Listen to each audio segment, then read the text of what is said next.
नाजरीन, पंजाब किंग्स की जीत के बाद प्रीति जिंटा ने किया पराग सिमरन सिंह के लिए दिल जीतने वाला काम।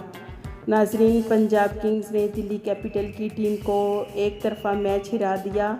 एक वक्त पर जब पंजाब किंग्स बैटिंग कर रही थी तो तब काफ़ी ज़्यादा बुरी हालत में थी, लेकिन फिर पराग सिमरन सिंह जैसे खिलाड़ी ने अपनी शानदार बैटिंग से पंजाब की जीत में बहुत अहम किरदार अदा किया। नाजरीन, पंजाब किंग्स की जीत के बाद सिमरन सिंह बहुत पुरसुकून दिखाई दिए क्योंकि उनकी ये पहली सेंचुरी थी, जिसकी वजह से उनकी पहली सेंचुरी की वजह से पंजाब की टीम ये मैच जीत पाई।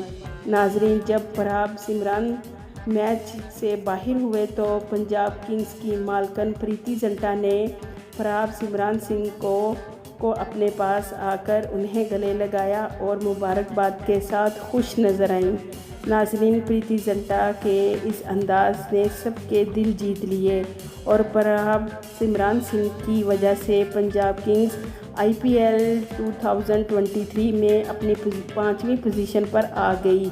नाजरीन, आप प्रीति जिंटा के इस अंदाज़ पर क्या कहना चाहते हैं, हमें कमेंट्स बॉक्स में ज़रूर बताइएगा।